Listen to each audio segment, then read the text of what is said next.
नमस्कार दोस्तों, स्वागत है आपका मिनी पॉकेट एफएम चैनल पर, जहां की कहानियां आपको एक अलग ही दुनिया में ले जाती हैं। यहां आपको मिलेंगी रोमांच और फैंटास्टिक कहानियों के शानदार एक्सप्लेनेशन। और अगर आप स्टोरी के ऑडियो सुनने के शौकीन हैं, तो आप हमारे चैनल मिनी पॉकेट एफएम को सब्सक्राइब करना ना भूलें। आज मैं आपके लिए लेकर आया हूं न्यू स्टोरी का नया और धमाकेदार एपिसोड। यकीन मानिए, आज का सफर आपको रोमांच और मस्ती से भर देगा। और हाँ दोस्तों, अगर आपने अभी तक हमारी कहानियां YouTube पर नहीं देखी, तो अभी हमारे चैनल को सब्सक्राइब करें ताकि आप कोई भी मजेदार एपिसोड मिस ना करें। ध्यान रहे, ये कहानी पूरी तरह से काल्पनिक है। इसे केवल मनोरंजन के लिए बनाया गया है। इसे असलियत से जोड़ने की कोशिश ना करें। तो चलिए, बिना किसी देरी के शुरू करते हैं आज का ये शानदार एपिसोड। तैयार हो जाइए एक नई और अद्भुत दुनिया में कदम रखने के लिए। अगला दिन। आज के दिन मार्शल आर्ट्स क्लब में रोज के मुकाबले कुछ ज्यादा ही हलचल थी, क्योंकि किसी ने ये बात बोला था कि आज मार्शल आर्ट्स क्लब के प्रेसिडेंट आ रही है। तब ये खूबसूरत लेकिन छोटे हाइट की लड़की उस मार्शल आर्ट्स क्लब के सामने आके रुकती है और कुछ देर उस क्लब को देखने के बाद एक लंबी सांस लेती है और अंदर चली जाती है। वहीं उस छोटी लड़की, जो कोई और नहीं आद्विका थी, उसको आता हुआ देख वहां की लड़कियां पहले तो उसका स्वागत करती हैं और कहती हैं, प्रेसिडेंट, एक बार फिर से आपका स्वागत है। जब आद्विका उस कमरे में एंटर करती है, तभी वहीं उस गेट के पास में खड़ी लड़की आद्विका को देख चौंक जाती है और अपने आप को संभालते हुए कहती है, प्रेसिडेंट, आखिरकार आप वापस आ ही गईं। हुआ यूं कि पहले आद्विका मार्शल आर्ट्स क्लब के प्रेसिडेंट थी, तो वो रोज क्लब आया करती थी, लेकिन उसके कोर ब्लॉक होने की वजह से वो क्लब में आना बंद कर दी थी। लेकिन जब वो आज उस क्लब में आज थी, तब सब उसे अचानक ऐसे देख चौंक गए थे। कुछ को तो अपनी आंखों पे भरोसा नहीं हो रहा था। उस लड़की की बात सुन आद्विका कहती है, हाँ, वैसे भी मैंने बहुत समय तक आराम कर लिया, अब वापसी का समय आ गया है। कुछ देर रुकने के बाद आद्विका थोड़ी हिचकिचाते हुए कहती है, क्या यहाँ कोई अधीर को जानता है या उसे पहचानता है? आद्विका का सवाल सुन कुछ देर से आ रही एक लड़की बोलती है, हाँ, मैं जानती हूँ अधीर कौन है। तो आद्विका कहती है, तो बताओ। आद्विका से इजाजत मिलते ही वो लड़की कहती है, अधीर अभी अभी नया ही हमारे स्कूल में आया है, वो भी कहीं से ट्रांसफर होकर। इतना ही नहीं, उसने तरुण और राहुल जैसे लड़कों से पंगा भी ले लिया है, और आज तो उसे कुछ लोगों ने स्कूल के गेट पर घेर कर भी रखा है। वो लड़की अधीर के बारे में बताने के कुछ देर रुकती है और फिर आद्विका से पूछती है, क्या आप उसे जानती हैं? इस पर आद्विका कुछ सोचती है, लेकिन बस इतना कहती है कि वो उसे नहीं जानती है। वहीं दूसरी ओर जब अधीर अपने विला से स्कूल आ रहा था, तब उसके बगल से गुजरता हुआ कुछ गाड़ियों का काफिला उसके सामने आकर रुक जाता है। उन गाड़ियों के रुकने की वजह से अधीर को रोकना पड़ता है, लेकिन उसके चेहरे पर किसी प्रकार का भय नहीं था। उन गाड़ियों के रुकते ही सभी का गेट एक एक करके खुलता है। उनमें से मस्कुलर लड़के बाहर निकलते हैं। हालांकि अधीर उन सबको देख थोड़ा सोचता है कि वो उन्हें पहचानता है या नहीं, लेकिन अंत में खुद से कहता है, शायद नहीं जानता हूं। वहीं एक साथ बहुत सी गाड़ियों को देख वहां कुछ ही देर में कुछ लड़कों का भीड़ इकट्ठा हो जाता है। उन कारों में उतरा हुआ एक लड़का सबको एक बार देखता है और फिर गुस्से में चिल्लाते हुए सबसे कहता है, तुम सब यहाँ क्या तमाशा देखने के लिए खड़े हो? जल्दी से सब के सब यहाँ से निकलो और जाकर अपना काम करो। उस लड़के की ऐसे गुस्से भरी बात सुनकर वहां खड़े सब डर जाते हैं और वहां से चले जाते हैं। सब लड़कों के जाते ही कार से आए हुए लड़कों में से एक लड़का आगे की ओर आता है, जो देखने में काफी मजबूत और मस्कुलर बॉडी, साथ ही बड़े बालों और घुंघराले के साथ भयानक चेहरे वाला था। वो चलता हुआ अधीर के पास जाता है। अधीर के पास जाकर वो लंबे और घुंघराले बालों वाला अधीर से पूछता है, क्या तुम ही अधीर हो? हालांकि अधीर जवाब तो नहीं देता है, लेकिन उसके गोद में बैठा हस्की उस लड़के को देख जोर जोर से भौंकने लगता है और उसे डरा के दूर भगाना चाहता था, लेकिन वो लड़का हस्की को पूरी तरह इग्नोर कर देता है। उस बड़े बालों वाले लड़के के साथ आया हुआ उसका एक बंदा दांत पीसते हुए कहता है, राहुल की हालत और भी खराब होती जा रही है, तो हमें भी इसका वैसे ही खातिरदारी करना चाहिए जैसे इसने राहुल के साथ किया है। तभी दूसरा लड़का, जो अपने हाथ में एक डंडा लिया था, वो कहता है, दिखाने में तो ये बहुत ही कमजोर लग रहा है, मुझे नहीं लगता है कि ये मेरे एक भी हमले को रोक पाएगा। और फिर दूसरे के लड़के के बात पर सब हंसने लगते हैं। कुछ देर रुकने के बाद वो बड़े बालों वाले लड़का से कहता है, भाई रणधीर, क्या मैं इसकी खातिरदारी करने जाऊं? इस पर रणधीर, जो कि और कोई नहीं राहुल का बड़ा भाई था, वो हाँ में इशारा करता है। जब वो लड़का राहुल की ओर जाने लगता है, तो रणधीर के साथ आया हुआ एक लड़का उस लड़के से कहता है, भाई, ज्यादा जोर से मत मारना, बेचारा अभी बच्चा है, मर गया तो दिक्कत हो जाएगा। और फिर सब इस बात पर हंसने लगते हैं। इस पर वो लड़का, जो अधीर को मारने के लिए आगे जाता है, वो कहता है, चिंता मत करो, मैं इसे एक बार में ही नहीं मरूंगा, वैसे भी अभी ये बच्चा है। अपने बात खत्म करने के बाद वो फिर से आगे बढ़ने लगता है। इधर अधीर खड़ा कब से उन सब का ड्रामा देख रहा था। हालांकि जब उसे पता चला कि सामने खड़ा लड़का और कोई नहीं बल्कि राहुल का बड़ा भाई जो हमेशा मारपीट करते रहता है, तो उसे ये समझने में समय नहीं लगा कि ये सब अधीर का रास्ता रोके हुए क्यों खड़े हैं। फिर भी अधीर थोड़ा भी नहीं डरा, बल्कि पहले तो वो अपने गोद से हस्की को उतारता है और एक हल्की सी मुस्कान के साथ कहता है, अच्छा हुआ कि मेरी शक्तियों को जांचने के लिए ये सब मिल गए। अब मैं भी तो देखें मेरी ताकत कितनी बड़ी है। पहले अपने आप को तैयार करने के बाद आ रहे लड़कों को अधीर रुकने को बोलता है। जब वो लड़का देखता है कि अधीर उसे रोक रहा है तो वो हंसने लगता है और हंसते हुए कहता है, क्या बात है, बिना मारे ही डर गया? मुझे लगा था कि तूने राहुल को पीटा है तो तुम्हारे अंदर थोड़ा तो हिम्मत होगा, लेकिन तू तो फुसकी बम निकला जो लड़ने से पहले ही डर गया। एक बार फिर से सब अधीर को रोकते हुए देख और उस लड़के की बात सुन सब हंसने लगते हैं। अधीर को हंसता हुआ देख वो भी हंसने लगता है और कहता है, अधीर को भी हंसता हुआ देख सब चौंक जाते हैं। अधीर से कहते हैं, तू पागल हो गया क्या जो ऐसे हंस रहे? इस पर अधीर बोलता है, मैं ये सोचकर हंस रहा हूं कि तुम लोग पिटने के बाद कैसे लगोगे। अधीर का इतना बोलना ही था कि वो बंदा जो पहले मारने के लिए आ रहा था वो फिर से गुस्से में अधीर को मारने के लिए आगे बढ़ने लगता है, लेकिन अधीर उससे बड़े ही आराम से बच जाता है। तो इस बार दो लड़के और अधीर की ओर बढ़ता है, लेकिन वो अधीर को मारने के बजाय पकड़ लेते हैं और फिर रणधीर से एक लड़का जो अधीर को पीछे से पकड़े हुए था उस कहता है, भाई रणधीर, हमने इसे पकड़ लिया, आप जल्दी से इसका काम तमाम कर दो। इस बार तो रणधीर भी अधीर का घमंड देख गुस्सा हो गया था, इसलिए वो खुद उसे सबक सिखाने का इरादा करता है। यही वजह था कि जब अधीर पहली बार खुद को बचा लेता है तो वो अपने दो बंदों को अधीर को पकड़ने के लिए बोलता है। जब अधीर को दो बंदे पकड़ लेते हैं, रणधीर अपने हाथ में बेसबॉल का डंडा पकड़े हुए आगे बढ़ता है और फिर अचानक किसी की चीखने की आवाज सुनाई देती है। किसकी थी वो चीख और अब अधीर के साथ क्या होगा? रणधीर अपने दो बंदों को अधीर को पकड़ने के लिए बोल देता है। जब उसके बंदे अधीर को अच्छे से पकड़ लेते हैं, वो खुद अपने हाथ में बेसबॉल का बैट पकड़े हुए अधीर को मारने के लिए आगे बढ़ने लगता है। हालांकि अधीर ना ही डरा हुआ था और ना ही गुस्से में था, वो तो बस देख रहा है ये कितना कर सकते हैं। अधीर अपने ऊपर होने वाले वार का इंतजार कर रहा था कि तभी रणधीर की मुंह से एक जोरदार चीख सुनाई देती है। पहले तो सबको लगा था कि ये अधीर का आवाज होगा जो रणधीर के मार की वजह से चीख होगा, लेकिन ऐसा नहीं था। लेकिन वो रणधीर की चीख भी, क्योंकि जब वो अधीर को मारने के लिए आगे बढ़ता है तो हस्की बीच में आकर रणधीर के पैर पर काट देता है। जैसे ही हस्की रणधीर को काटता है उसकी चीख निकल जाती है, लेकिन वो जल्दी से हस्की को पैर से झटक के दूर कर देता है और गुस्से में दहाड़ते हुए कहता है, साले गली के कुत्ते दूर रहे मुझसे, वैसे भी तेरा मालिक जल्द ही मरने वाला है। रणधीर के झटका इतना तेज था कि हस्की दूर जाके गिरता है और थोड़ा घायल हो जाता है। वहीं स्कूल के छत पर खड़ी तीन लड़कियां, जिसमें इनमें एक आद्विका थी और दो उसकी दोस्त, वो अधीर और रणधीर के बीच की लड़ाई को देख आपस में बात कर रही थी।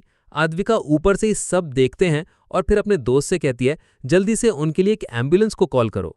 इस पर आद्विका के साथ की एक लड़की कहती है, हाँ आपने सही कहा, माना कि अधीर कचरा है और किसी काम नहीं है, किंतु वो हमारा स्कूलमेट है तो हमें उसकी थोड़ी मदद करनी चाहिए, इसलिए अभी मैं कॉल करती हूँ। उस लड़की की बात सुन अद्विका पहले तो अपने में मन में कहती है, तुम बेवकूफ लड़कियां अभी उसके बारे में जानती ही क्या हो कि वो कितना पावरफुल है। हालांकि वो ये बात किसी से कहती है, फिर अपने सोच से बाहर आती है और हल्की सी मुस्कान के साथ कहती है, तुम मेरी बातों को समझी नहीं, मैं एम्बुलेंस अधीर के लिए नहीं बल्कि उन कमीने गुंडों के लिए बुलाने को कह रही हूं। अद्विका का बात सुन वो दोनों लड़कियां चौंक जाती हैं और बोलती हैं, गुंडे? दरअसल वो दोनों लड़कियां अद्विका की बात सुन कंफ्यूज हो गई थीं, क्योंकि एक तरफ अकेला अधीर खड़ा जिसे लड़ना तो क्या किसी को जवाब देने नहीं आता था, फिर भी अद्विका अधीर के बजाय उन गुंडों के लिए कॉल करने को बोल रही है जो मारपीट करने में माहिर हैं।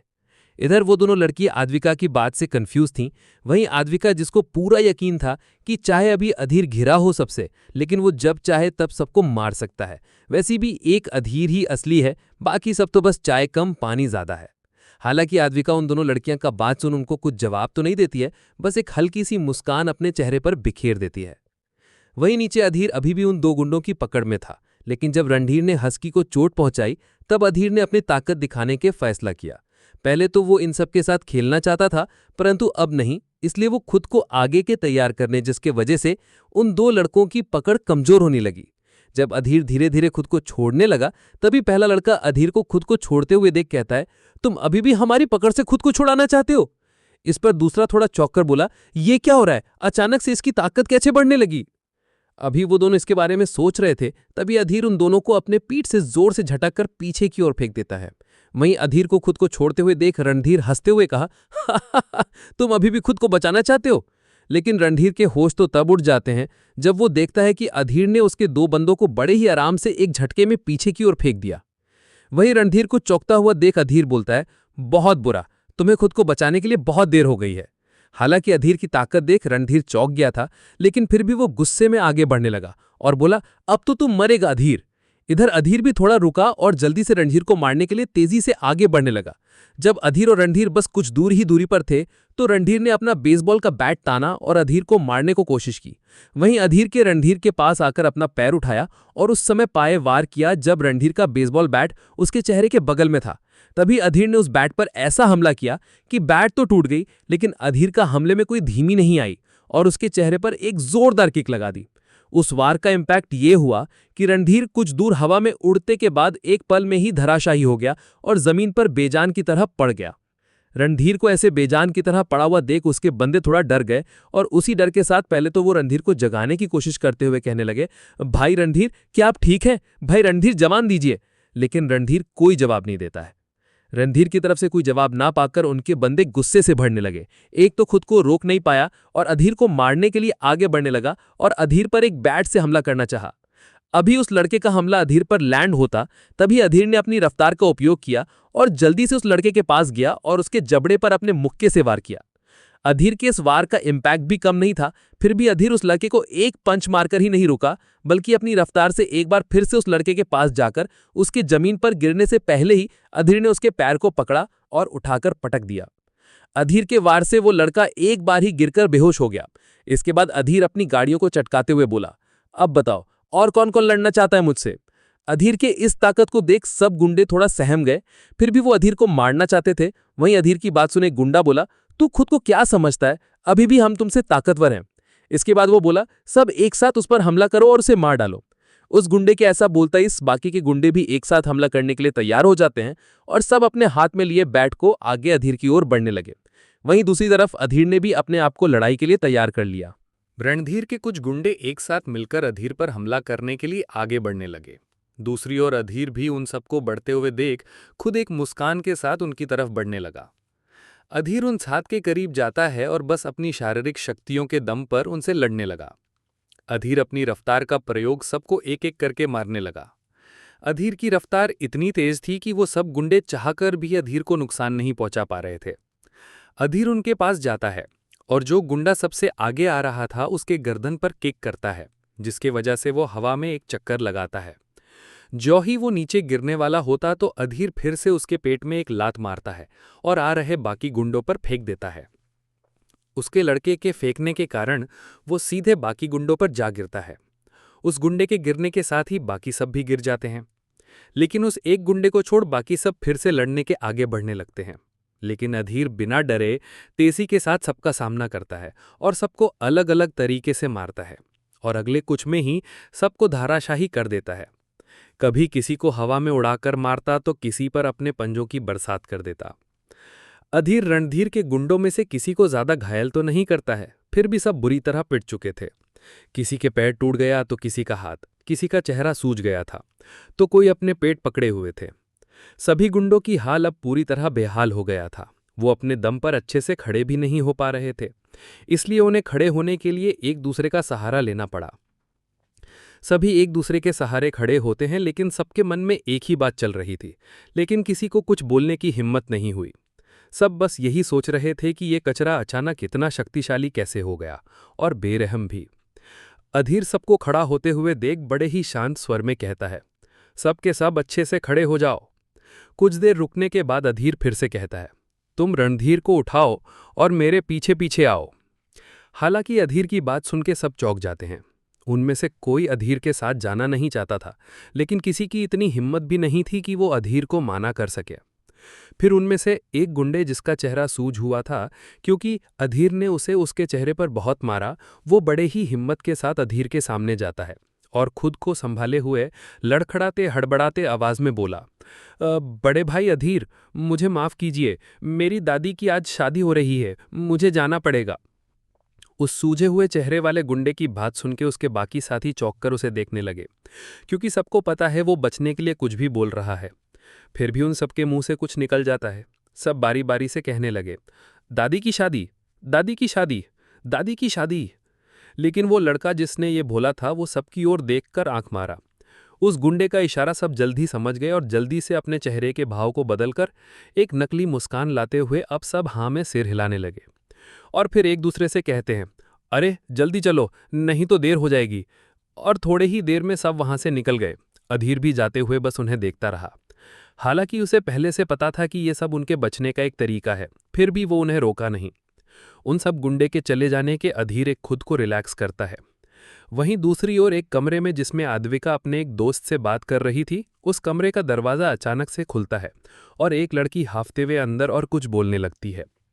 उस लड़की की बात आद्विका को समझ नहीं आ रही, इसलिए वो कहती है, पहले थोड़ा सांस ले लो, फिर बताओ क्या हुआ।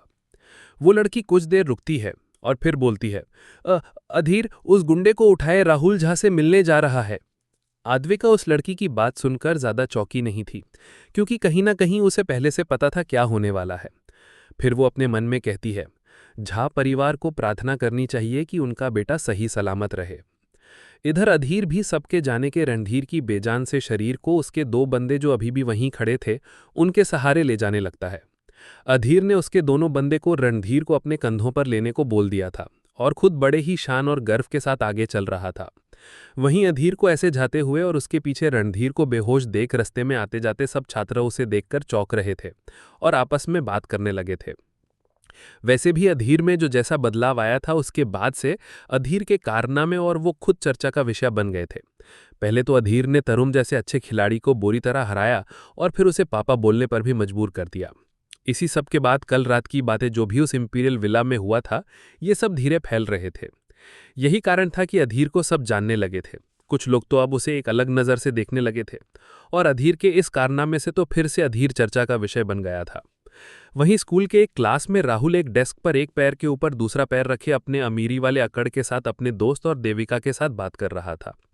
तभी उस क्लास में एक कमरे का दरवाज़ा खुलता गई और एक लड़का जिसके गोल्डन बाल थे वो कमरे में चेहरे पर मुस्कान लिए आता है। ये और कोई नहीं, तरुण था। तरुण राहुल से मिलने आया हुआ था। तरुण क्लास में आते ही राहुल को ग्रीट करते हुए खुशी से उछलते हुए कहता है, भाई राहुल, आप तो कमाल के हो, आप बेमिसाल हो। आपने उस अधीर को मरने के रणधीर का सहारा लिया, अभी तक तो वो अधीर मर गया होगा। तरुण की बात सुन के देविका जो राहुल के बगल वहीं सीट पर बैठी थी, वो बड़े ही घमंड के साथ कहती हैं, उस अधीर ने अपनी मौत तभी चुन ली थी जब उसने राहुल का अपमान किया था, लेकिन वो तो उसकी किस्मत अच्छी थी कि वो इतना दिन और जी लिया। देविका और तरुण की बात सुन के राहुल भी कहता है, आज के बाद अधीर इस यूनिवर्सिटी और ना ही इस शहर में नजर नहीं आएगा। स्कूल के कैंपस में सभी छात्र जब अधीर को रणधीर जैसे गुंडे की शरीर को ले जाते हुए देख रहे थे और सब आपस में अधीर को लेकर बात करने लगे और ये खबर भी धीरे धीरे पूरे स्कूल में फैलने लगी। वहीं एक क्लास में राहुल तरुण को बता रहा कि अधीर ने उससे पंगा लिए हैं तो उसे इसकी सजा जरूर मिलेगी, इसलिए मैंने रणधीर भाई को उसे मरने के लिए भेजा है। अब ये राहुल इतना बोला ही था कि तभी उस क्लास के दरवाजा खुलने की आवाज आती है। वहां बैठे सभी अचानक से खुली दरवाजे की ओर देखते हैं। जैसे ही सब उस दरवाजे को देखते हैं तो पाते हैं कि एक लड़का अपने एक हाथ से किसी हट्टे कट्टे लड़के को पकड़े खड़ा है। फैल तो सभी नजर उस लड़के पर जाती है जिसने एक लड़के को टांगा था, तो सब उसे पहचान जाते हैं और उसे देख चौंक जाते हैं, क्योंकि जिसने उस लड़के को टांगा था वो अधीर और जो उसके हाथ में वो रणधीर था। अधीर उस क्लास में एंटर करते ही कहता है, तुम सब इसकी बात कर रहे हो, और अधीर रणधीर को उठाकर फेंक देता है। रणधीर के नीचे गिरते ही वहां उपस्थित सभी की आंखें खुली की खुली रह जाती हैं। उन्हें पहले तो अपनी आंखों पर भरोसा नहीं हो रहा था कि वो जो देख रहे हैं वो सच है, क्योंकि पूरा स्कूल जानता था कि रणधीर कितना ताकतवर और मजबूत है। राहुल जो कि रणधीर के बेजान शरीर को देखकर चौंक गया था, वो अपने मन में बस यही सोच रहा कि ये कैसे हो गया, अधीर ने रणधीर को कैसे हराया, बस यही सब वो सोच रहा था। अधीर के ऐसे बर्ताव और घमंड को देख उस क्लास का एक लड़का आगे आता है और अधीर पे भड़कते हुए कहता है, तू बस फर्स्ट ईयर का छात्र है, तुझे पता नहीं कि किसी क्लास में अंदर आने से पहले दरवाजे को नॉक करना होता है। हालांकि अधीर उस लड़के की बात पे कोई ध्यान नहीं देता है। वो लड़का जब देखता है कि अधीर उसको इग्नोर कर रहा था तो वो गुस्सा हो जाता है और उसी गुस्से में कहता है, अब तुझे ये भी सिखाना पड़ेगा कि अपने सीनियर के साथ कैसे पेश आना चाहिए। इतना बोलकर वो आगे बढ़ता है और उसके कुर्ते को पकड़ कहता है, अब तुझे तेरी औकात समझ में आई तो यहां से निकल। अधीर उस लड़के के बात का इस बार फिर कोई जवाब नहीं देता है। अधीर को जवाब नहीं देता हुआ देख वो लड़का गुस्से से भर और राहुल का शर्ट कॉलर से पकड़कर दांत पीसते हुए कहता है, क्यों बे, तुझे समझ नहीं आ रहा मैं क्या बोल रहा हूं, कुछ जवाब क्यों नहीं दे रहा है। उस सीनियर के इतना बोलने के बाद भी अधीर कोई जवाब नहीं देता है, बल्कि अपने हाथ में पावर लाता है और उस सीनियर के गाल पे एक जोरदार मुक्का जड़ देता है। अधीर के मुक्के की ताकत इस बात से समझ आ रही थी कि वह सीनियर एक बार में ही कुछ दूर जाके एक बेंच पे गिरता है और बस वैसे ही पड़ा रहता है। अधीर कैसे बर्ताव और अकड़ को देख उस क्लास का एक लड़का कहता है, ये बस फर्स्ट ईयर का छात्र है, फिर भी इसके अंदर इतनी अकड़ और घमंड है। तो दूसरा लड़का कहता है, ये कचरा अचानक इतना ताकतवर और अच्छा लड़का कौन गया। तभी उस क्लास में किसी और के आने की आहट होती है और अगले ही पल एक लड़की अंदर आ जाती है। वो लड़की और कोई नहीं बल्कि आद्विका थी। वो अधीर के पास आकर खड़ी हो जाती है। अधीर भी उसे देख थोड़ा खुश हो जाता है। आद्विका के आते ही अधीर उसके तरफ मुड़ता है और उसके पास जाकर कहता है, आद्विका, क्या तुम मेरे हस्की का कुछ देर ख्याल रख सकती हो? मैं कुछ देर में अपना हिसाब किताब करके आ रहा हूँ। हस्की आद्विका के पास जाता है, लेकिन इस बार आद्विका कुछ खास खुश नहीं थी। फिर वो हस्की को अपने गोद लेकर बगल में खड़ी हो जाती है। अधीर का ऐसा एक्शन देख तरुण खुद को रोक नहीं पाता है और गुस्से में अधीर पे चिल्लाते हुए कहता है, साले कमीने अधीर, भूल मत कि हम अभी भी यूनिवर्सिटी में हैं। अगर तुमने यहाँ परेशानी पैदा करने की कोशिश की तो तुम आसानी से बच नहीं पाओगे। अधीर तरुण की बात सुनता है और उसकी ओर देखता है, जो कि उसके पीछे ही खड़ा था। लेकिन जब अधीर ने उसको तिरछी नजर से परंतु एक शांत आंखों से देखता है तो तरुण बोलते बोलते चुप हो जाता है। फिर भी वो कुछ देर रुककर कहता है, क्यों, अब तुमको डर लग रहा है? फिर वो अधीर को उंगली से इशारा करते हुए कहता है, तुम जल्दी से यहां से निकल जाओ, वरना अगर मैं गुस्सा हो गया तो तुम बच नहीं पाओगे। अब ये तरुण बस अधीर को धमकाने की कोशिश करता है, तभी उसका एक साथी कहता है, भाई तरुण, आप इस जैसे कचरे पे अपना समय क्यों बर्बाद कर रहे हो? और फिर वो पास से कुर्सी उठाता है और अधीर को मरने के आगे बढ़ने लगता है। अधीर उस लड़के को अपनी ओर आता हुआ देखता है, लेकिन अपनी जगह से 1 इंच भी नहीं हिलता है। और जैसे ही वो लड़का अधीर के पास आता है तो अधीर उस पर न वार करके उसके हाथ की कुर्सी पे ही हमला करता है, जिससे वो कुर्सी अधीर के वार से उड़ती हुई सामने की दीवार में जाके उसी में फंस जाती है। दोस्तों, अगर आपको ये नॉवेल पसंद आ रही है तो आप इस मिनी पॉकेट एफएम चैनल को सब्सक्राइब करना ना भूलें।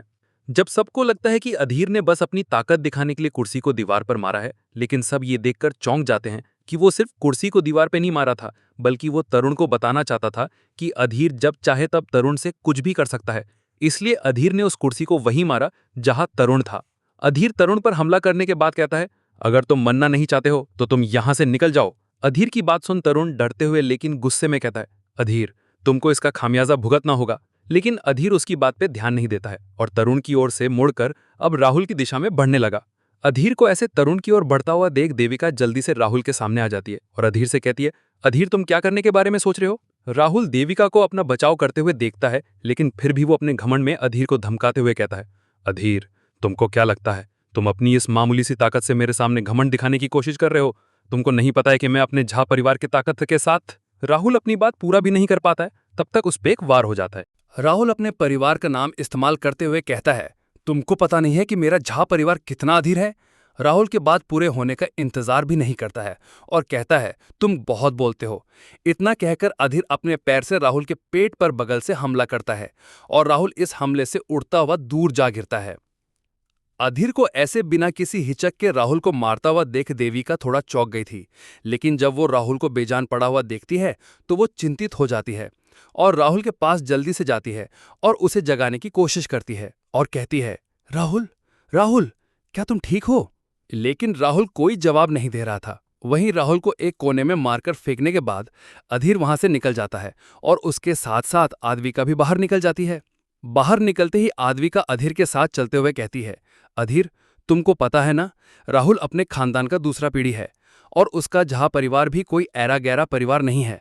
वैसे भी अभी तुम्हारी जितनी ताकत है उसके हिसाब से मुझे नहीं लगता है कि तुम अकेले पूरे झा परिवार का सामना कर सकते हो। इतना बोलकर आद्विका कुछ देर रुकती है और फिर अपनी जारी करते हुए कहती है, तुम मानो या मानो, लेकिन इस बार तुमने अपने ऊपर जानबूझकर मुसीबत मोल ले ली है। वो कहते हैं ना, आ बैल मुझे मार, यही किया है तुमने। आद्विका की बात सुन अधीर कहता है, अभी तक कोई निश्चित नहीं है और बाकी जो होगा देखा जाएगा। वैसे भी मैं भविष्य के बारे में नहीं सोचता हूं। ऐसे ही बात करते हुए वो दोनों वहां से चले गए।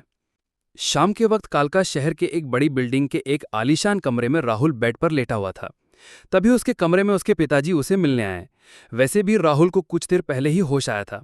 दरअसल हुआ यूं कि जब अधीर ने राहुल को मारा तो वो बेहोश हो गया।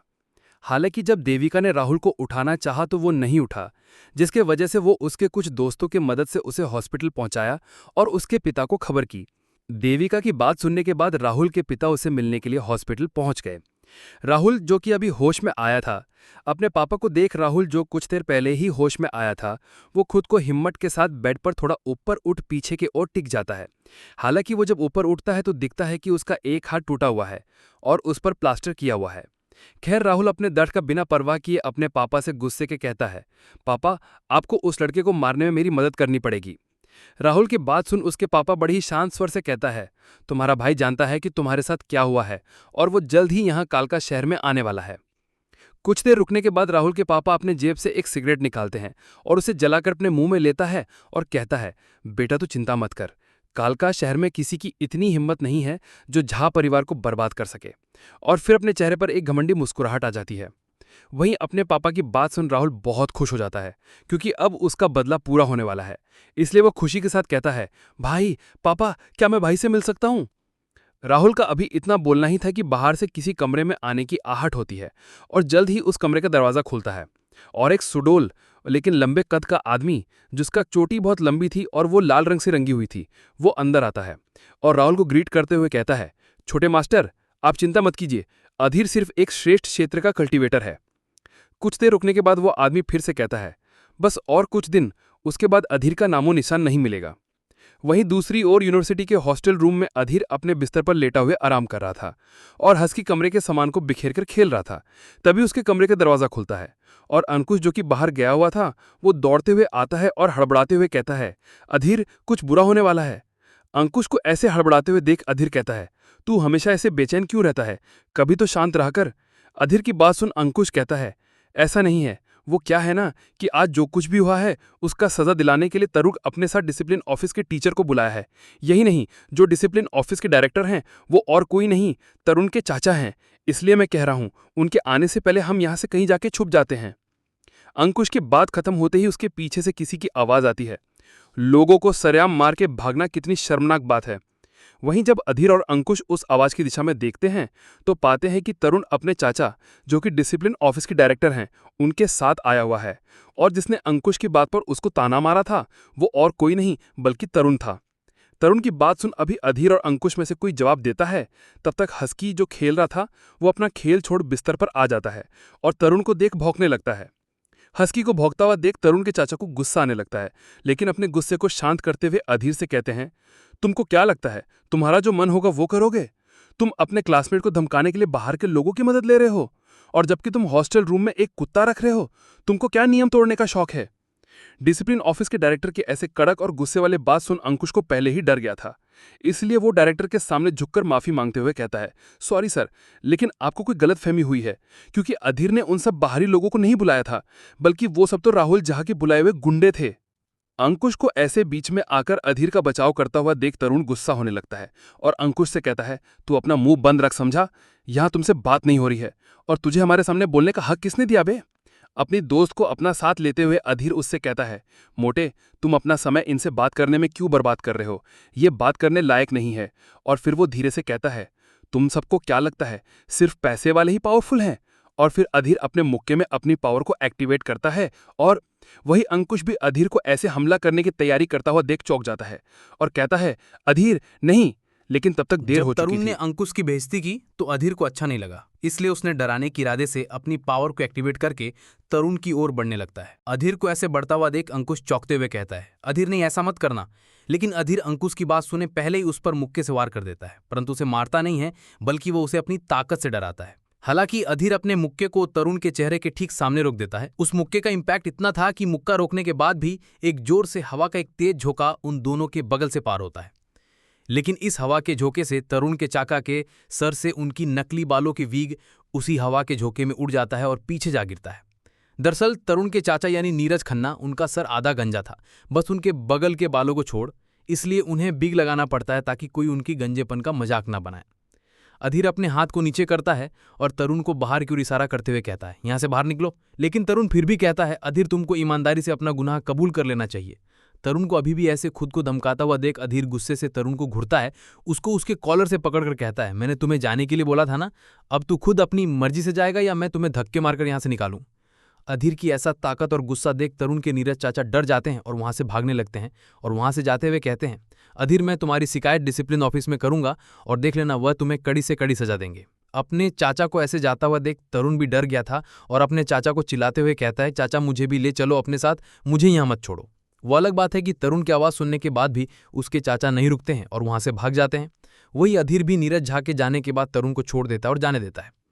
अगले दिन सुबह अधीर और अंकुश तैयार होने के बाद अपने स्कूल चले आते हैं। अभी क्लास में किसी टीचर के ना होने की वजह से सब छात्र आपस में बात कर रहे थे। वहीं क्लास के एक डेस्क पर अधीर और अंकुश बैठे हैं। अंकुश कुछ देर सोचने के बाद अधीर से कहता है, यार तुमने कल कुछ ज्यादा नहीं कर दिया था? मानता हूं कि गलती उसकी थी, फिर भी तुमको इतना गुस्सा नहीं दिखाना चाहिए था। अभी अंकुश अधीर से बोल ही रहा था कि तभी क्लास का दरवाजा खुलता है और 3 लोग क्लास में आते हैं, जिसमें से एक तरुण के चाचा नीरज थे, जिन्होंने अपने हाथ में कुछ फाइल पकड़ी हुई थी, और बाकी के 2 उनके साथ का कोई था। नीरज क्लास में आते ही सबको शांत करता है और फिर अपने टेबल के पास जाते हैं और वहां खड़े हो जाते हैं। उसके बाद अपनी कड़क आवाज में सबसे कहते हैं, मेरे पास आप सबको अनाउंस करने के लिए कुछ है। कुछ देर रुकने के बाद नीरज कहते हैं, प्रथम साल का छात्र अधीर, जिसने स्कूल का नियम तोड़ा और टीचर की बेइज्जती की है। यही नहीं, उसने एक छात्र जिसका नाम राहुल है को इतना मारा कि वो हॉस्पिटल में भर्ती है। नीरज की बात सुन क्लास के सभी छात्र थोड़ा चौंक जाते हैं और फिर आपस में बात करने लगते हैं। सब बस यही कह रहे थे, मैंने तो सुना था लेकिन यह उससे अलग है। इस पर दूसरा कहता है, हाँ मैंने भी कल देखा था कि अधीर को कुछ लड़कों ने गेट पर रोक रखा था। इसके बाद एक और लड़का कहता है, हाँ तुम सच बोल रहे हो, मैंने किसी से सुना था कि राहुल ने कुछ गुंडों को अधीर को मारने के लिए भेजा था, लेकिन उसका पासा उल्टा पड़ गया और अधीर ने ही उन सबको सबक सिखा दिया। सभी छात्रों के बीच बातों का सिलसिला जारी था। अगर सबके बातों पर ध्यान दिया जाए तो पता चलेगा कि ये सब क्यों हो रहा है, सबको पता है पहले से। वही कुछ देर बाद डायरेक्टर नीरज अपने साथ लाए फाइल में से एक पेपर निकालते हैं और सबको दिखाते हुए कहते हैं कि ये स्कूल के एडमिनिस्ट्रेशन के तरफ से यह निर्णय लिया गया है कि अधीर ने जो गलती की उसकी सजा उसे मिलेगा और यह बाकी सबके लिए भी सीख होने वाला है। वहीं डायरेक्टर नीरज की बात सुनकर सब फिर से बात करने लगते हैं। वैसे भी सबको समझ आ रही थी कि यह सब अधीर के साथ क्यों हो रहा है, क्योंकि अधीर एक साधारण परिवार से आता है और उसका कोई ताकतवर सपोर्ट भी नहीं है, इसलिए उसके साथ ऐसा व्यवहार किया जा रहा है। इस पर एक बोलता है, मुझे पता है पहले राहुल ने ही परेशानी शुरू की थी। उस लड़के के बात पर एक लड़का जिसे अधीर पसंद नहीं था वह कहता है, अगर तुमको किसी को दोष देना है तो अधीर को दो, वैसे भी उसने की सबसे पंगे लिए हुए हैं, वैसे भी यह नीरज तरुण का चाचा है। वहीं क्लास के बाहर खड़ा तरुण भी यह सब देख रहा था कि अंदर क्या हो रहा है और कहता है, अधीर तुमने मुझसे पंगा लेकर अच्छा नहीं किया, मैं तुम्हारा स्कूल से नामो निशान मिटा दूंगा, वो भी सिर्फ एक चुटकी में। इधर अंदर अपनी बात पूरी करने के बाद वो अधीर को खड़ा करते हैं और उसे सीधे कहते हैं, अधीर क्या तुम कुछ कहना चाहते हो? अधीर भी अपना सुनकर बिना कुछ बोले खड़ा हो जाता है। अभी कोई कुछ बोलता तभी उस क्लास का दरवाजा फिर से खुलता है और कुछ लोग अंदर आते हैं। नीरज जैसे ही उस इंसान को देखता है उसे कहता है, अद्विका या क्लासरूम से बाहर जाओ तुम। लेकिन अद्विका वहां से जाने के बजाय वह कहती है, डायरेक्टर आपको पता है ना, जब मैंने मार्शल आर्ट्स क्लब की स्थापना की थी तो मैंने ये शपथ लिया था कि मैं अपने सभी साथियों का ख्याल रखूंगी और उनको कुछ नहीं होने दूंगी, और अधीर भी मेरे साथियों में से एक है। उसके बाद वह साथ लाए सबूत को आगे के देती है। आखिर अद्विका ने क्या सबूत लाया था और वह अधीर को अपना साथी क्यों बोल रही थी, और यह मार्शल आर्ट्स क्लब क्या है, जानने के लिए आगे सुनते रहिए सिर्फ मिनी पॉकेट एफएम चैनल पर। जब आदिका को पता चला कि अधीर को आज स्कूल से निकाले जाने वाला है, उसने पहले तो अपने रणधीर को पकड़ा और फिर अपने कुछ बंदों की मदद से उसे लेकर अधीर के क्लास में आ गई। और जब उसने सुना कि डायरेक्टर ने पहले ही अधीर को बाहर निकालने का डिसीजन सुना दिया था, आदिका को ये बात पसंद नहीं आती है कि डायरेक्टर ने अपने निजी रिश्ते की वजह से अधीर को सजा दे रहे हैं। इसलिए वो अपने साथ रणधीर को ले आई थी और उसे क्लास में धक्का देकर अंदर कर देती है। रणधीर को उसके कंधे से पकड़े हुए आदिका कहती है, तुम्हारे पास इतनी ताकत नहीं है कि तुम अधीर को पीट सको, और अब जब तुम खुद के पीट गए तो भागने की कोशिश कर रहे हो। वहीं क्लास के सभी छात्र रणधीर को देखकर चौंक गए। उनको अपने आंखों पर भरोसा नहीं हो रहा था, क्योंकि सबको पता था कि रणधीर एक गुंडा है, और जब वो सबके सामने ऐसे बेचारे हालत में खड़ा है तो सबके लिए इस बात पर यकीन करना थोड़ा मुश्किल हो रहा था। इधर अधीर आद्विका को इतना करता हुआ देख उसको खुशी हो रही थी, जिसकी वजह से उसके चेहरे पर एक स्माइल आ जाती है। फिर अधीर अपनी जगह पर खड़ा होता है और थोड़ा शर्माते हुए आद्विका से कहता है, मेरे लिए इतना करने की क्या जरूरत थी, फिर भी मैं तुम्हारा शुक्रिया करता हूँ। अधीर की बात सुन आद्विका थोड़ा कंफ्यूज हो जाती है और उससे कहती है, अगर मैं रणधीर को नहीं लाती तो तुम खुद को बेगुनाह कैसे साबित करते? इस पर अधीर कहता है, इन सब से बचना मेरे बाएं हाथ का खेल है।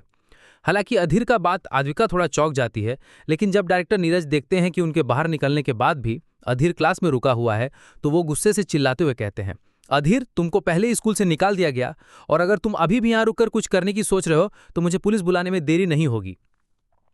अब तक तरुण भी क्लास में आ गया था और वो अपने चाचा के बात सुनने, वो भी अपनी पावर दिखाने के लिए आगे बड़े ही घमंड से कहता है, अधीर तुमने जो भी नहीं किया है उसका तुम्हारे पास कोई सबूत नहीं है, इसलिए तुम यहाँ से निकलो और बाहर जाओ। बाहर से तरुण तो बड़े ही घमंड के साथ बोल रहा था, लेकिन अंदर से वो थोड़ा डरा हुआ था, क्योंकि उसे पता था अगर आद्विका झा, जो अपने झा परिवार की लाडली हैं, इसलिए अगर वो अपने झा परिवार की मदद से स्कूल पर दबाव बनाएगी तो अधीर निश्चित है कि आराम से बच जाएगा। सब पता होने के बाद भी तरुण अधीर के पास जाता है, उसके काम से फुसफुसाते हुए कहता है, अगर तुम किसी को इस बात के लिए दोषी देना चाहते हो तो खुद को दो, क्योंकि तुम एक पावरफुल बैकग्राउंड से नहीं और नहीं तुम्हारे पीछे किसी का सपोर्ट है। अगर फिर भी तुम अपना घमंड दिखाना चाहते हो तो जाओ और मारो। तरुण की बात सुन अधीर थोड़ा सोचता है, फिर डायरेक्टर नीरज को देखते हुए कहता है, शायद आप सबको कोई गलतफहमी हो गई है। और फिर तरुण को देखता है और अपने हाथ की 2 उंगलियों पर अपनी पावर को लाता है और कहता है, तुम कुछ बोल रहे थे, और फिर अपनी फिंगर से एक फिंगर अटैक उस पर कर देता है। अधीर को खुद पर हमला करता हुआ देख तरुण चौंक जाता है और साथ ही उसे अब डर भी लगने लगा था। तभी अधीर का स्पिरिचुअल फिंगर अटैक तरुण के माथे पर जा लगता है। अधीर का हमला लगते ही तरुण अपने सिर को पकड़कर चीखने लगता है। तरुण को चीखते हुए देख डायरेक्टर नीरज उससे पूछते हैं, तुम्हारे साथ क्या हो रहा है? तरुण को ऐसे चिल्लाते हुए देख सब क्लास में बैठे सब लड़के और लड़कियां चौंक गए और आपस में बात करने लगे। तरुण के साथ क्या हो रहा है? तो दूसरा कहता है, ये चिल्ला क्यों रहा है?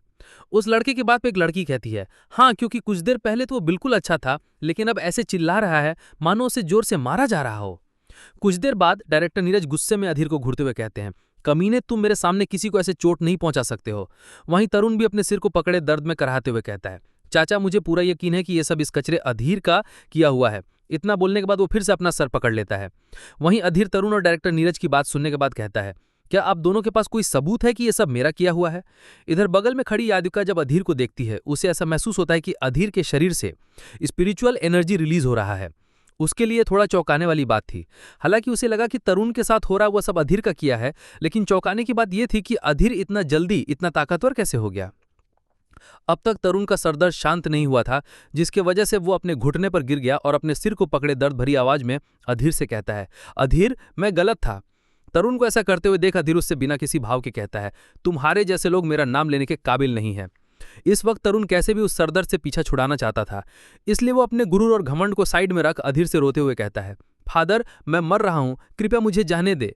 अधीर तरुण को दर्द से ऐसे रोते गिड़गिड़ाते हुए कहता है, ठीक है, मैं तुम्हें जाने दूंगा, लेकिन एक शर्त पर कि तुम सबके सामने बताओगे कि उस दिन वहां क्या हुआ था। अधीर की शर्त सुनने के बाद तरुण बिना कुछ सोचे जल्दी से सब सच बताने लगता है। वो दर्द से कराती आवाज में कहता है, हाँ, ये सब राहुल का किया हुआ है। उसने ही रणधीर को अधीर को ब्लॉक करने को बोला था। अधीर के साथ उस दिन जो भी हुआ था वो सब राहुल का प्लान था। तरुण की बात सुन सब चौंक जाते हैं। हालांकि क्लास में कुछ छात्रों को पहले से पता था उस दिन क्या हुआ था, पर अभी के कुछ छात्र थे जिनको इस बात पर यकीन नहीं था। अब वो भी इस बात पर यकीन कर लिए। वहीं तरुण को ऐसे सबके सामने सच बोलता हुआ देख डायरेक्टर नीरज गुस्से में अपने हाथ को टेबल पर पटक कर कहते हैं, अधीर। डायरेक्टर नीरज के इसके आगे बोलने से पहले ही अधीर बड़ी ठंडे लहजे में कहता है, क्या आपने ऐसा नहीं देखा कि अभी अभी ही तरुण ने यह कंफर्म किया कि यह सब में राहुल का हाथ था, न कि मेरा?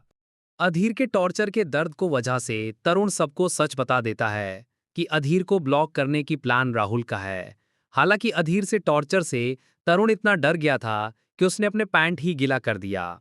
वहीं इधर तरुण के सच बताने के बाद डायरेक्टर नीरज चौंक जाते हैं, लेकिन अधीर की अब जब पूरी सच्चाई सबके सामने था तो वो कुछ देर रुक कर सोचते हैं और फिर सबके सामने तेज लेकिन हल्के गुस्से भरी आवाज में कहते हैं, जैसे कि अभी तरुण ने बताया कि ये किसका किया हुआ है, परंतु इस बात की कोई सबूत नहीं है कि तरुण का कहा हुआ सब सच ही हो। इसलिए अभी के अधीर की सजा को रोका जा रहा है और इस घटना की फिर से जांच की जाएगी और जो भी दोषी पाया जाएगा उसे इस बार 2 गुनी सजा दी जाएगी। वहीं कुछ दूर पर खड़ी आद्विका, जो कब से चुपचाप ये सब देख रही थी, वो अपने हाथों को फोल्ड कर अपने सीने पर रखती है और डायरेक्टर नीरज को और देखते हुए एक हल्की मुस्कान के साथ कहती है, मैं आशा करती हूँ कि डायरेक्टर मेरे मार्शल आर्ट क्लब के मेंबर के साथ सही और निष्पक्ष न्याय करेंगी।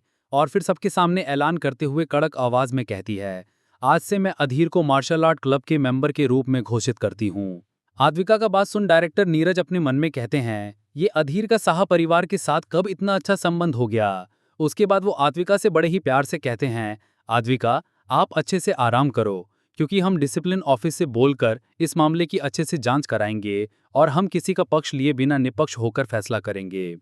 ये सब कहने के बाद डायरेक्टर नीरज जल्दी से क्लास से निकलते हैं और जोर से दरवाजा बंद करके चले जाते हैं।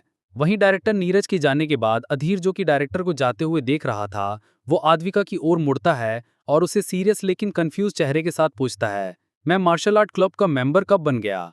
अधीर का सवाल सुनकर आद्विका बड़े ही आराम से कहती है, वो तो मैंने ऐसे ही तुम पर आरोप लगने से बचाने के लिए बोल दिया है। वैसे भी तुम साफ मन के हो। कुछ देर रुकने के बाद आद्विका खुश होते हुए कहती है, वैसे मेरे सहा परिवार भी इस पूरे कालका शहर में सबसे एक ताकतवर परिवार में से एक है। ये सब बोलते समय आद्विका अपनी आंखें बंद कर बस अपनी और अपनी परिवार की तारीफ कर रही थी। तभी उसके पीछे से उसके साथ आए हुए लड़के में से एक की आवाज आती है और वो कहता है, प्रेसिडेंट, अधीर कब का चला गया। दरअसल जब आद्विका ने अपनी और अपने परिवार की बढ़ाई करना शुरू की कि उसका परिवार कैसा है, कितना महान है, तो अधीर बोर होने लगा, जिसकी वजह वो वहां से जाना ही सही समझा। हालांकि आद्विका को इस बात का एहसास तक नहीं हुआ, लेकिन जब उसके साथ एक लड़के ने कहा तो वो गुस्सा हो गई और उसी गुस्से में खुद में बड़बड़ाते हुए कहती है, अधीर, तुमको क्या लगता है तुम अकेले इस समस्या का हल कर सकते हो, वो भी सिर्फ इसलिए क्योंकि तुम्हारे पास कुछ पावर है, तो तुम गलत हो। कुछ देर बाद वहीं दूसरी ओर हॉस्टल में अधीर अपने कमरे की जा रहा है और अपने कमरे पर पहुंचने के बाद वो दरवाजा खोलता है और अपने कमरे में चला जाता है। उसके कमरे में आते ही सबसे पहले हस्की भौंकता हुआ उसके पास आता है। अधीर हस्की को देख कहता है, तुम घर पर अकेले क्यों हो, मोटा कहाँ है। अभी अधीर हस्की को लेकर खड़ा ही हुआ था कि उसके फोन पर एक मैसेज आया है। जब अधीर उसको देखता है तो वो चौंक जाता है और हस्की से कहता है, लगता है अब हमें भी बाहर जाना चाहिए। फिर वो जल्दी से कमरे से निकल बाहर की ओर जाने लगता है। वहीं दूर एक वीला के ऊपर एक अजीब सा दिखने वाला इंसान बैठा था और शायद किसी का इंतजार कर रहा था। उसी वीला के स्विमिंग पूल के पास आद्विका और उसके दोस्त स्विमिंग सूट में बेंच पर लेटकर सन बाथ ले रहे थे। तभी उसके सामने की झड़ी से सरसराहट की आवाज आती है। आद्विका सामने देखती है और चिल्लाकर कहती है, वहां कौन है। तभी उस झड़ी से एक कुत्ता भौंकते हुए बाहर आता है। जैसे ही आद्विका उस कुत्ते को देखती है, वो कोई दूसरा कुत्ता नहीं बल्कि हस्की है। हस्की को देख आद्विका खुश हो जाती है और कहती है, ओ, ये तुम हो हस्की, यानी अधीर भी यहीं कहीं आसपास है। और फिर इधर उधर किसी को खोजने लगी और फिर अपने दोस्त से कहती है, मैं जा रही हूं उसे खोजने। वहीं एक और अधीर हस्की को खोजते हुए विला के गेट के पास पहुंच जाता है। कुछ देर इधर उधर देखने के बाद उसे लगता है कि हस्की शायद विला में चला गया होगा, तो अधीर भी विला में चला जाता है। अंदर जाते ही अधीर हस्की को पुकारने लगता है, हस्की, हस्की, हस्की। अभी अधीर हस्की को खोजता हुआ विला में इधर उधर घूम रहा था कि अचानक से किसी और से 3 चाकू उड़ते हुए अधीर पर हमला करते हैं। जैसे ही अधीर को एहसास होता है कि उसके ऊपर हमला हुआ है, वो समय रहते पीछे की ओर झुक जाता है, जिसकी वजह से वो चाकू उसके बगल के दीवार पर जा लगते हैं और कुछ इंच अंदर तक घुस जाते हैं। उन चाकुओं से बचने के बाद अधीर एक ओर देखता है और बिना किसी इमोशन के कहता है, कौन हो तुम, सामने आओ। अधीर के बोलते ही एक काले रंग की परछाई से आवाज आती है, तुम्हें तो कुछ तकनीक भी आते हैं, अच्छी बात है, लेकिन तुम्हारी किस्मत बहुत बुरी है को तुम मुझसे मिले, तुम्हें किसी भी हाल में मरना पड़ेगा। और फिर वो इंसान अधीर के सामने आ जाता है। ये और कोई वही इंसान था जिसे राहुल के पिता ने अधीर को मरने की सुपारी दी थी। हालांकि अधीर इसे नहीं पहचानता, न ही उसे ये पता था कि ये उसे मरने क्यों आया था। वो अजीब सा दिखने वाला आदमी, जिसके चेहरे दोनों आंखों से होते हुए 2 निशान थे जो शायद किसी चाकू से बने थे, वो अधीर के सामने अपने दोनों हाथों में चाकू लिए आ जाता है। पहले तो वो आकर धमकी देता है और फिर अपने हाथ में लिए चाकू को अधीर की दिशा में फेंक देता है। जैसे ही वो चाकू अधीर के करीब आता है तो अधीर अपने उंगलियों के बीच चाकू को फंसाकर रोक देता है और फिर उसे दूसरी दिशा में फेंक देता है। दोस्तों, अगर आपको हमारी कहानियां पसंद आ रही हैं तो आप हमारे चैनल मिनी पॉकेट एफएम को सब्सक्राइब करें और लाइक करें। तो चलिए शुरू करते हैं। अधीर को विला में प्रवेश करते ही उसके ऊपर चाकुओं से हमला होता है। हालांकि कि अधीर उस हमले से बड़े ही आसानी से बच जाता है, लेकिन अधीर को पहले हमले से बचने के बाद वो आदमी जो कि राहुल के पापा द्वारा से भेजा गया था, वो अपना दूसरा हमला अधीर पर कर देता है, लेकिन अधीर दूसरे हमले से भी बच जाता है। वहीं अधीर को बचता हुआ देख वो आदमी गुस्सा होने लगता है और फिर वो आदमी अपने ब्लेड के मदद से अधीर पर हमला कर देता है। अधीर भी उस हमले से बचने के लिए अपना हाथ आगे करता है और बचने को कोशिश करता है। हालांकि अधीर अपना पूरा एफर्ट नहीं लगता है, जिसकी वजह से वो आदमी उसके कलाई पर हमला करने में कामयाब हो जाता है। क्योंकि अधीर भी अच्छा खासा ताकतवर है, इसलिए वो हमला बस उसके कलाई के नीचे ही लगता है, लेकिन अधीर भी अपनी फुर्ती दिखाते हुए अपने हाथ को ऊपर की ओर हटा लेता है और बच जाता है। इस हमले के कारण अब अधीर और उस आदमी के बीच अच्छी दूरी आ गई थी। फिर वो आदमी अपने चेहरे पर एक शैतानी मुस्कान लाता है और अपने मन में कहता है, मेरे ब्लेड से बचना, वो भी नंगे हाथों से, क्या खेल थोड़ी है। लेकिन मानना पड़ेगा, ये लगता ताकतवर तो है जिसने मेरे हमले से खुद को बचा लिया। वहीं दूसरी ओर अधीर के मन में भी ऐसा ही कुछ चल रहा था। वो अपने चेहरे पर एक हल्की मुस्कान के लाता है और अपने मन में कहता है, मेरे पुनर्जन्म लेने के बाद कोई तो मेरे टक्कर का मिला, अब इसके साथ खेलने में मजा आएगा। वहीं वो अजीब का दिखने वाला आदमी इस बार अधीर से कहता है, तुम जो सिर्फ एक श्रेष्ठ क्षेत्र के पहले स्तर का कल्टीवेटर हो, वो मेरे सामने आकर दिखाने को कोशिश कर रहे हो। लगता है तुमने अब अपनी मौत को बुलाने का सोच लिया है। और फिर वो अपने चाकू जैसे दिखने वाले ब्लेड को अपने दाहिने हाथ में पकड़कर अपने सीने के पैरेलल कर लेता है और दूसरे हाथ को अपने चेहरे पर रख लेता है। अपने ब्लेड को अपने हाथ में पकड़कर वो अधीर की ओर दौड़ता है और उसके गले पे निशाना लगाए वो उसके पास जाता है और अधीर के गर्दन पर अपने ब्लेड की धार से वार कर देता है। लेकिन अधीर अपनी फुर्ती के साथ समय रहते पीछे की ओर झुक जाता है, जिससे उस आदमी का ये हमला भी खाली चला जाता है।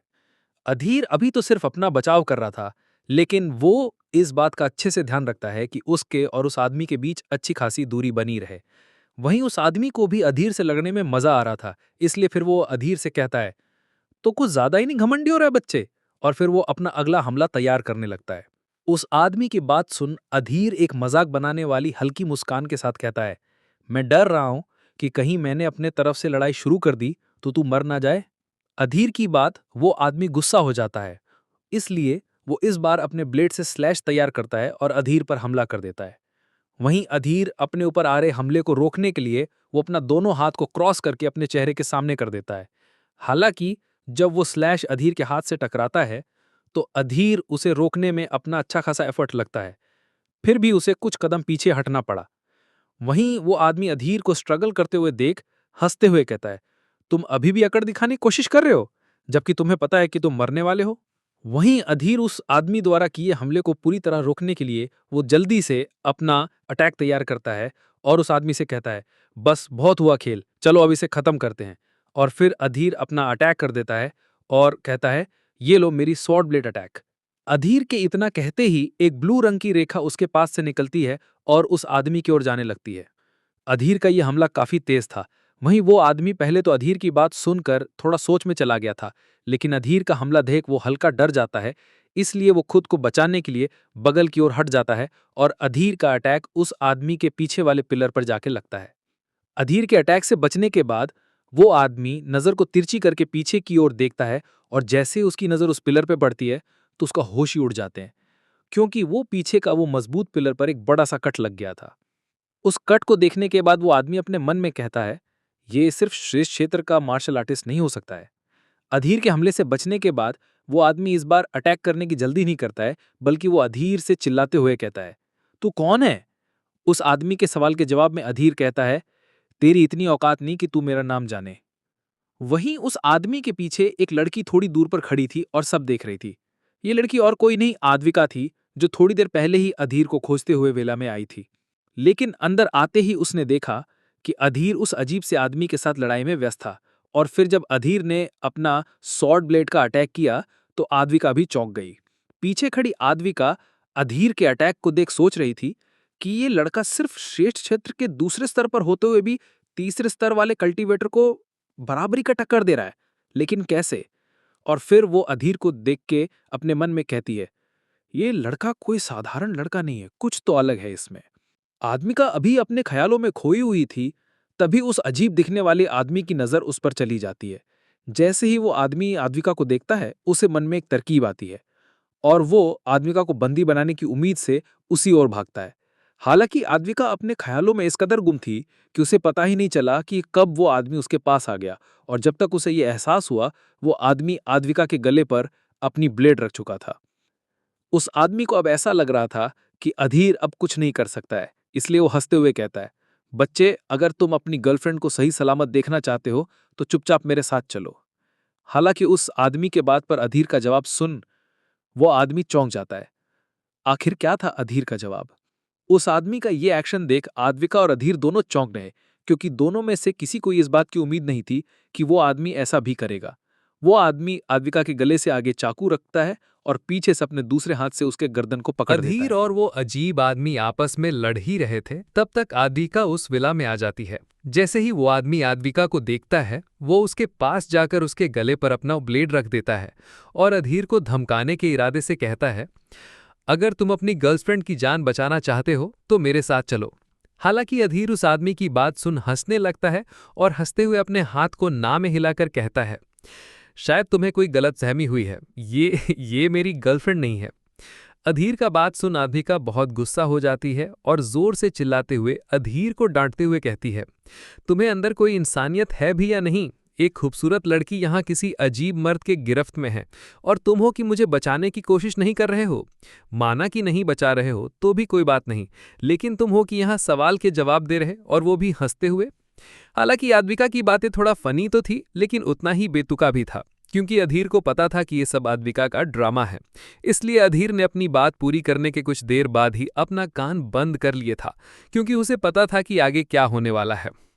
वहीं आद्विका के गले पर चाकू रखा वो आदमी इन दोनों को ऐसे बात करते हुए देख कंफ्यूज था। वो अपने मन में बोल रहा था, साला यहाँ चल क्या रहा है, मुझे तो कुछ समझ नहीं आ रहा है। अभी वो आदमी अपने सोच में ही गुम था कि उसको कुछ अजीब लगने लगता है। वहीं आद्विका जो कि अब गुस्से में अपनी ताकत दिखाने के लिए अपने ऑरा को बाहर निकालती है। जैसे ही आद्विका ने अपनी एनर्जी रिलीज की, उसके आसपास का वातावरण बदलने लगा और सभी ओर एक अलग प्रकार का दबाव बन गया। आद्विका के अपना ऑरा रिलीज करने के जो हवा में लहर बनी थी, उसके वजह से वो आदमी पीछे की ओर दूर जाकर एक दीवार से टकराकर गिर गया। उस आदमी के गिरने के बाद उसके मन में एक ही बात आया और वो खुद से कहने लगा, ये लड़की तो सर्वश्रेष्ठ स्तर की है। वहीं दूसरी ओर बाहर दो लड़कियां जो कि सनबाथ ले रही थी, वो अचानक से खड़ी हो गई और इधर उधर देखने लगी, क्योंकि उन्हें कहीं से धम की आवाज सुनाई देती है और वो दोनों चौंक जाती है, जिसकी वजह से वो अपने आसपास देखने लगती है। दरअसल हुआ यूं कि जब आद्विका बाहर से अंदर अधीर को खोजने गई, तब उसके साथ की लड़कियां वहीं बाहर बैठे आराम कर रही थी, और जब आद्विका के ऑरा से वो आदमी पीछे जाकर दीवार से टकराता है और नीचे गिरता है, तो उसकी आवाज बाहर तक पहुंच गई।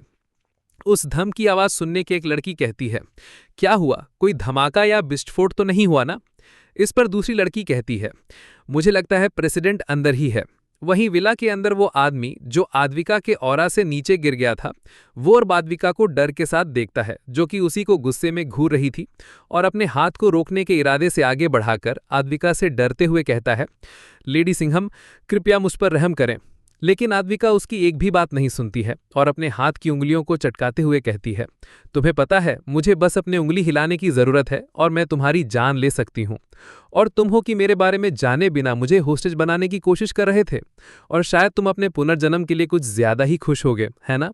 अभी आद्विका बोल ही रही थी, तभी वो आदमी अपने मुंह से एक सुई को निकालता है और उसे आद्विका के गले को निशाना लगाकर फेंक देता है। जैसे ही वो सुई आद्विका के गले में लगती है, वो अचानक से बेहोश होने लगती है और जल्द ही नीचे गिरने लगती है। अधीर आद्विका को ऐसे बेहोश होकर गिरता हुआ देख अधीर गुस्से में आ जाता है और बिना एक पल गंवाए वो उस आदमी की ओर तेजी से भागता है, और उसके पास जाते ही वो बिना कुछ सोचे गुस्से में अपने मुक्के को उठाकर उस आदमी के मुंह पर जोर से एक पंच दे मारता है। अधीर के पंच में कितनी ताकत थी, इस बात से पता लग सकता है कि वो आदमी अधीर के सिर्फ फिजिकल पावर से ही उड़ता हुआ कुछ दूर जाकर गिरता है, और वो जिस दीवार से टकराता है उसमें एक बड़ा गड्ढा हो जाता है। वहीं वो आदमी अधीर के पंच से घायल जरूर हुआ था, जिसके कारण उसके मुंह से खून आने लगती है, और कुछ ही देर में वो खून की उल्टी भी कर देता है। उसके बाद वो खांसते हुए अपने एक हाथ से उठने की कोशिश करता है, दूसरे हाथ से अपने सीने को पकड़े हुए था, लेकिन जब देखता है कि अधीर उसके सामने है, तो वो उसी अवस्था में अधीर से कहता है, रुको, अपनी जगह पर ही रुक जाओ, कोई भी लापरवाही करने की कोशिश मत करना। वो आदमी इतना बोलते ही फिर से खांसने लगता है और कुछ देर बाद फिर से दर्द में बोलता है, अगर तुम्हारे पास एंटीडोट नहीं है तो ये लड़की जरूर ही मर जाएगी, और फिर वो धीरे धीरे हंसने लगता है। वहीं एक और आद्विका जो कि खुद को अब संभाल चुकी थी, वो अपने गर्दन पर हाथ रखे हुई कैसे भी खड़ी हो गई थी। हालांकि आद्विका की हालत कुछ खास ठीक नहीं थी, क्योंकि वह खुद को और कमजोर महसूस कर पा रही थी, उसे बहुत ही कमजोरी जैसा लग रहा था। लेकिन जब अधीर आद्विका का हालत देखता है तो उसका गुस्सा फिर से बढ़ जाता है, इसलिए वह अपने डेविल स्वॉर्ड को बुलाता है और उसी तलवार से उस आदमी का गला एक बार ही काट देता है, और वो आदमी अपना गला पकड़े हुए वहीं मर जाता है। इधर आद्विका भी अब कमजोरी के कारण नीचे गिर गई और बेहोश हो गई। हालांकि वो बेहोश होने से पहले अधीर को आवाज लगाती है, अधीर, अधीर, और फिर वो बेहोश हो जाती है। दोस्तों, अगर आपको ये कहानी पसंद आ रही है तो आप हमारे चैनल मिनी पॉकेट एफएम को सब्सक्राइब करें और लाइक कमेंट करना न भूलें। धन्यवाद।